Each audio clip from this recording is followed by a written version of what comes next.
ಗುಂಡ್ಲುಪೇಟೆ ಪಟ್ಟಣದ ಗುರುಭವನದಲ್ಲಿ ಕಾಂಗ್ರೆಸ್ನ NSU ವತಿಯಿಂದ ಪ್ರತಿಭಾ ಪುರಸ್ಕಾರ ಕಾರ್ಯಕ್ರಮವನ್ನು ಆಯೋಜಿಸಲಾಗಿತ್ತು. ಶಾಸಕ HM ಗಣೇಶ್ ಪ್ರಸಾದ್ ರವರು ಕಾರ್ಯಕ್ರಮವನ್ನು ಉದ್ಘಾಟಿಸಿ ಮಾತನಾಡಿದರು.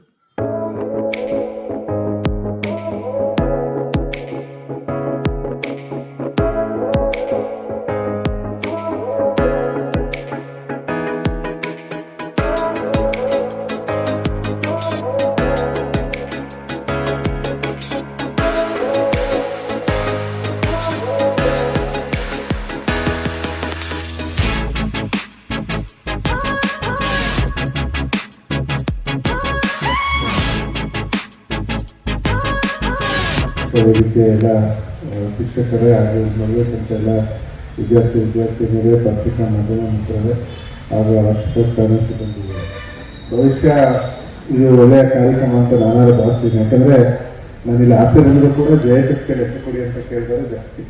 ಹಾಗಾಗಿ JSSಗೆ ಲೆಕ್ಕ ಕೇಳೋಕ್ಕಿಂತ ಬೇರೆ ಇದಕ್ಕಿಂತ ಖಂಡಿತವಾಗ್ಲೂ ನಿಮ್ಮ ಕಾರಣದಲ್ಲಿ ನಿಂತ್ಕೊಂಡ್ರೆ ಖಂಡಿತವಾಗ್ಲೂ ಅನುಕೂಲ ಆಗ್ತದೆ. ಅದಕ್ಕೆ ಮುಖ್ಯ ಉದ್ದೇಶ ಏನಂದರೆ ಈ ಥರದ ಒಂದು ಕಾರ್ಯಕ್ರಮಗಳು ನಡೆದಾಗ ನಿಮ್ಮ ಜೀವನ ರೂಪಕೊಳ್ಳಿಕ್ಕೆ ಅನುಕೂಲ ಆಗ್ತದೆ, ಜೀವನದ ಭವಿಷ್ಯ. ಯಾಕಂದರೆ ಇವತ್ತು ನಾವು ಎಷ್ಟೇ ಓದಿದ್ರು ಕೂಡ ನಮ್ಮ ಕೈಯಲ್ಲಿ ನಾವೇನು ಮಾಡ್ತೀವಿ ಅನ್ನೋದು ಭಾಳ ಮುಖ್ಯ. ನಾವು ಬರೀ ಪುಸ್ತಕಗಳನ್ನು ಓದಿ ತಿಳ್ಕೊಳ್ಳೋಕ್ಕಿಂತ ನನಗಾದರೆ ಅವ್ರು ಬಂದಿರೋಂಥ ಭಾರತದ ಸಂವಿಧಾನ ಪುಸ್ತಕದಲ್ಲಿ ನೋಡ್ತಾ ಇದ್ದಾಗ ಸಾಕಷ್ಟು ಟಾಪಿಕ್ಸ್ನ ಕವರ್ ಮಾಡಿದ್ದಾರೆ. ಯಾಕಂದರೆ ಈಗ ಬರೀ ಅವರು ಪೊಲೀಸ್ ಇಲಾಖೆ ಒಂದೇ ಅಲ್ಲದೆ ಬೇರೆ ಬೇರೆ ಇಲಾಖೆ, ಸಹಕಾರ ಇಲಾಖೆ, ಶಿಕ್ಷಣ ಇಲಾಖೆ, ರೆವಿನ್ಯೂ ಎಲ್ಲ ರೀತಿಯ ಇಲಾಖೆಗಳಲ್ಲಿ ಇರ್ತಕ್ಕಂಥ ಹುದ್ದೆಗಳು. ಇವತ್ತು ಸರ್ಕಾರ 72,000 ಹುದ್ದೆಗಳನ್ನ ತುಂಬ್ತೀವಿ ಅಂತ ಹೇಳಿದ್ದಾರೆ. ಬಹುಶಃ ಅದರಲ್ಲಿ ಅವಕಾಶಗಳು ಜಾಸ್ತಿ ಸಿಗ್ಬೋದು ಅಂತ ನಾನಾದ್ರೂ ಭಾವಿಸ್ತೀನಿ. ನಾನು ಆ ದೇವರಲ್ಲಿ ಪ್ರಾರ್ಥನೆ ಮಾಡ್ಕೊಳ್ಳೋದು ಏನಂದ್ರೆ, ಯಾರೂ ಕೂಡ ಆ ಒಂದು ನೇಮಕಾತಿ ವಿಚಾರದಲ್ಲಿ ಕೋರ್ಟ್ ಹೋಗ್ಬೋದು.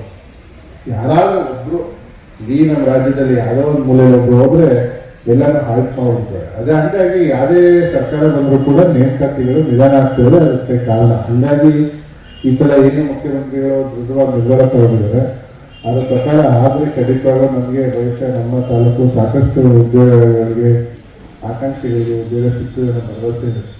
ಯಾಕೆಂದರೆ ಇವತ್ತು ದಿನನಿತ್ಯ ನೋಡ್ತಾ ಇದ್ದೀವಿ, ಎಲ್ಲಾನು ಶಿಫ್ಟ್ ಮೇಲೆ ಮಾಡ್ತೇವೆ. ನಾವೇ ಇವತ್ತು ನಮಗೆ ಬೇಸಿಕ್ ಆಗಿ ಕಾಣಿಸ್ತಿರೋ ಪ್ರಾಬ್ಲಮ್ಮು ಡಾಕ್ಟರ್ಸ್. ಎಲ್ಲೂ ಫುಲ್ ನಮ್ಮಲ್ಲಿ ಏನು ಪ್ರೈಮರಿ ಹೆಲ್ತ್ ಸೆಂಟರ್ಗಳಿದೆ, ಅಲ್ಲಿ ಡಾಕ್ಟರ್ಸ್ 24 ತಾಸು ಇಲ್ಲ. PDOಗಳು ಎಲ್ಲ ಪಂಚಾಯತಿಗಳಲ್ಲೂ ಇಲ್ಲ, ಸೆಕ್ರೆಟರಿಗಳಿಲ್ಲ, ಅಧಿಕಾರಿ ವರ್ಗದಲ್ಲೂ ಸಾಕಷ್ಟು ಪೋಸ್ಟ್ಗಳು ಖಾಲಿ ಇದೆ. ಮುಖ್ಯ ಕಾರಣ ಏನು ಅಂದರೆ ರಿಟೈರ್ಮೆಂಟ್ ಆದಮೇಲೆ ನೇಮಕಾತಿಗಳು ಆಗಿಲ್ಲ. ಹಾಗಾಗಿ ನಾನು ಮನವಿ ಮಾಡೋದೇನು ಅಂದರೆ, ಸರ್ಕಾರಕ್ಕೆ ಈ ಮುಖಾಂತರ ನೇಮಕಾತಿಗಳನ್ನ ಆದಷ್ಟು ಬೇಗ ಮಾಡಿ 2-3 ವಿಚಾರದಲ್ಲಿ ಅದು ನಮಗೆ ಅನುಕೂಲ. ಒಂದು, ಉದ್ಯೋಗದ ನಿರೀಕ್ಷೆಯಲ್ಲಿರೋಂಥ ಇವತ್ತು ಏನು ಇರ್ತಿದ್ದೀರಿ ನಿಮ್ಮಂಥವ್ರಿಗೆ ಕೆಲಸ ಸಿಗೋದು ಒಂದು ಅವಕಾಶ. ಜೊತೆಗೆ ಇವತ್ತು ಕೆಲಸ ಸಿಗೋದ್ರ ಮುಖಾಂತರ ನಿಮ್ಮ ಜೀವನ, ನಿಮ್ಮ ಆರ್ಥಿಕ ಪರಿಸ್ಥಿತಿಗಳನ್ನ ಇನ್ನು ಹೆಚ್ಚಿನ ರೀತಿಯಲ್ಲಿ ಬಲಪಡಿಸ್ಕೊಳ್ಳೋಕ್ಕೆ ಅದು ಒಂದು ಅನುಕೂಲ ಆಗ್ತದೆ. ಜೊತೆಗೆ ನಮಗೂ ಏನು ಅಂತ ನಮ್ಮ ಒಂದು ಏನು ಆಡಳಿತ ಮಾಡ್ತೀವಿ, ನಮಗೆಲ್ಲ ಏನು ಖುಷಿ ಅಂದರೆ ಅಧಿಕಾರಿಗಳು ಮುಂದಿನ ದಿನಗಳಲ್ಲಿ ಹೆಚ್ಚಿನ ರೀತಿಯಲ್ಲಿ ನೇಮಕಾತಿಗಳಾಗಲಿ ಅಂತ ಆಶಿಸ್ತಾ, ಇವತ್ತೇನು ನಿಮಗೆ ವರ್ಕ್ಶಾಪ್ ಮಾಡಲಿಕ್ಕೆ ಬಂದಿದ್ದಾರೆ ಅವರು ಹೆಚ್ಚಿನ ರೀತಿಯಲ್ಲಿ ನಿಮಗೆ ಇದ್ರ ಬಗ್ಗೆ ಮಾಹಿತಿಗಳನ್ನ ಕೊಡ್ತಾರೆ. ಇನ್ನು ನೀವು ಮುಂದುವರಿಸೋದು ಖಂಡಿತವಾಗ್ಲೂ ಅನುಕೂಲ ಆಗ್ತದೆ. ಜೊತೆಗೆ ನಿಮ್ಮ ಭವಿಷ್ಯಕ್ಕೆ ಹೆಚ್ಚಿನ ರೀತಿಯಲ್ಲಿ ಸಹಕಾರ ಆಗ್ತದೆ ಅಂತ ನಾನು ಭಾವಿಸಿದ್ದೀನಿ. ಇವತ್ತೇನು ಮನೆ ಶಿಕ್ಷಣಕ್ಕೆ ಹೆಚ್ಚಿನ ಪ್ರೋತ್ಸಾಹ ಸ್ವಾಮೀಜಿಗಳು ನೀಡಿದ್ದಾರೆ. 15 ವರ್ಷದಿಂದ ಒಂದಿಷ್ಟು ಶಾಲೆಯಲ್ಲಿರ್ತಕ್ಕಂಥ ಕೊಠಡಿಗಳನ್ನ ಬಿಟ್ಕೊಟ್ಟು ಹೆಚ್ಚಿನ ರೀತಿಯಲ್ಲಿ ಉದ್ಯೋಗ ಆರಿಸ್ಬರೋಂಥವ್ರಿಗೆ ಕ್ಲಾಸಸ್ ತಗೊಳ್ಳೋಕ್ಕೆ ಅವಕಾಶ ಮಾಡಿದ್ರೆ ನಿಜವಾಗ್ಲೂ ನಾವು ಬಹುಶಃ ಪುಣ್ಯ ಮಾಡಿದ್ದೀವಿ, ತಪ್ಪಾಗಲ್ಲ. ಯಾಕಂದರೆ ಈ ಭಾಗದಲ್ಲಿ ಹೆಚ್ಚಿನ ರೀತಿಯಲ್ಲಿ ಅನುಕೂಲ ಆಗಿದೆ ಅಂದರೆ ನಾನು ತಪ್ಪಾಗಲ್ಲ. ಯಾಕಂದರೆ ಇವತ್ತು ಯಾರೂ ತಮ್ಮಲ್ಲಿರೋಂಥ ಒಂದು ಸಂಪನ್ಮೂಲನ ಬೇರೆಯವರಿಗೆ ಕೊಡುವಂಥದ್ದು ಭಾರಿ ಕಷ್ಟ. ಅಂಥದ್ರಲ್ಲಿ ಸ್ವಾಮೀಜಿಗಳು ಎಲ್ಲ ಶಿಕ್ಷಕರು ಮನವಿ ಮಾಡಿದ ತಕ್ಷಣ ಅವರ ಶಾಲೆಯ ಕೊಠಡಿಯನ್ನು ಬಿಟ್ಕೊಟ್ಟು ಸಾಯಂಕಾಲ ಹೊತ್ತು ಮತ್ತು ಬೆಳಗ್ಗೆ ಹೊತ್ತು ಅವರಿಗೆ ಹೆಚ್ಚಿನ ರೀತಿಯಲ್ಲಿ ಪ್ರೋತ್ಸಾಹ ನೀಡಿದರೆ ಭವಿಷ್ಯ ಇವತ್ತು ಸಾಕಷ್ಟು ಶಿಕ್ಷಕರಾಗಲಿಕ್ಕೆ ಮತ್ತು ಮನೆ ಇಷ್ಟು ದೊಡ್ಡದಾಗಿ ಬೆಳೀಲಿಕ್ಕೆ ಅವಕಾಶ ಆಗಿದೆ. ಅದು ತಪ್ಪಾಗಲ್ಲ.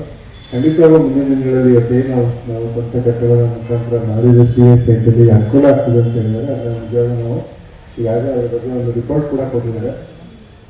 ಆ ರಿಪೋರ್ಟ್ ಮುಖಾಂತರ ಚೀಫ್ ಆಫೀಸರು ಮತ್ತು ನಮ್ಮ ಈಗ ಆಡಳಿತಾಧಿಕಾರಿ ಅಸಿಸ್ಟೆಂಟ್ ಕಮಿಷನರ್ ಇದ್ದಾರೆ, ಅವ್ರ ಮುಖಾಂತರ ಜಾಗ ಕೊಡುವಂಥ ಕೆಲಸ ಮಾಡಲಿಕ್ಕೆ ನಾನು ಪ್ರಯತ್ನ ಪಡ್ತೀನಿ ಅಂತ ಹೇಳ್ತಾ ಇನ್ನೂ ಹೆಚ್ಚಿನ ರೀತಿಯಲ್ಲಿ ನಮಗೆ ವಿಶೇಷವಾಗಿ ನಾನು ಯಾಕೆ ಹೆಚ್ಚಿನ ರೀತಿಯಲ್ಲಿ ಶಿಕ್ಷಣಕ್ಕೆ ಮತ್ತು ಉದ್ಯೋಗಕ್ಕೆ ಅವಕಾಶಗಳು ಸಿಗಬೇಕು ಅಂತೀನಿ ಅಂದರೆ ನಾವು ದಿನನಿತ್ಯ ನೋಡ್ತಾ ಇದ್ದೀವಿ ಸಾಕಷ್ಟು ಜನಕ್ಕೆ ಉದ್ಯೋಗದ ಅಭಾವ ಕಾಣಿಸ್ತಾ ಇದೆ. ಈಗ ನಮ್ಮ ಜನಸಂಖ್ಯೆ ಜಾಸ್ತಿ ಆಗ್ತಿದೆ, ಉದ್ಯೋಗಗಳ ಸೃಷ್ಟಿಗಳು ಕಮ್ಮಿ ಆಗ್ತಿದೆ. ಅದಕ್ಕೆ ಮುಖ್ಯ ಕಾರಣ ಟೆಕ್ನಾಲಜಿನೂ ಒಂದು ಕಾರಣ ತಪ್ಪಾಗುತ್ತೆ. ಇವತ್ತು ಎಲ್ಲ ನಾವು ಕಂಪ್ಯೂಟರೈಸ್ ಮಾಡ್ತಿದ್ದೀವಿ, ಎಲ್ಲನೂ ಟೆಕ್ನಾಲಜಿಕಲಿ ಡೆವಲಪ್ ಮಾಡ್ತಿದೆ. ಇವತ್ತು ದ ಮೇನ್ ಕಲ್ಪ್ರಿಟ್ ಏನೇ ಟೆಕ್ನಾಲಜಿ ಮುಂದುವರೆದಿರೋ ಏನು ಆರ್ಟಿಫಿಷಿಯಲ್ ಇಂಟೆಲಿಜೆನ್ಸ್ ಬಂದಿದೆ ಅದು ಸಾಕಷ್ಟು ಜನರ ಉದ್ಯೋಗನ ತಿಂತಿದ್ದಾರೆ, ತಪ್ಪಾಗಲ್ಲ. ಹಾಗಾಗಿ ಇವತ್ತು ಏನೇ ಬಂದರೂ ನಾವು ಫೇಸ್ ಮಾಡೋಂಥ ಪರಿಸ್ಥಿತಿ ನಾವೇ ನಮ್ಮ ಪ್ರಿಪೇರ್ ಮಾಡ್ಕೊಳ್ಳೋಂಥ ಪರಿಸ್ಥಿತಿ ಬರ್ತಾ ಇದೆ. ಸೊ ಹಾಗಾಗಿ ನಮ್ಮೆಲ್ಲರಿಗೂ ಮುಂದಿನ ಹೆಚ್ಚಿನ ರೀತಿಯಲ್ಲಿ ಅವಕಾಶಗಳು ಸಿಗಲಿ ಅಂತ ಆಶಿಸ್ತಾ ಇವತ್ತು ಚಾಲನೆಯಲ್ಲಿ ಪತ್ರಕರ್ತರ ದಿನಾಚರಣೆ ಕಾರ್ಯಕ್ರಮ ಇದೆ. ಅದು ತರಬೇಕಾಗಿರೋದನ್ನ ನಾನು ಮೊದಲೇ ಮಾತಾಡ್ತೀನಿ ಅಂತಿದ್ದೆ. ಸೊ ಹಾಗಾಗಿ ಮಾತಾಡಿದ್ದೀನಿ. ನಿಮ್ಮೆಲ್ಲರಿಗೂ ಭವಿಷ್ಯ ಒಳ್ಳೆಯದಾಗಲಿ ಅಂತ ಆಶಿಸ್ತಾ ತಮ್ಮೆಲ್ಲರೂ ಆಲ್ ದ ಬೆಸ್ಟ್ ವಿಶ್ ಮಾಡಿ ನನ್ನ ಮುಗಿಸ್ತೀನಿ.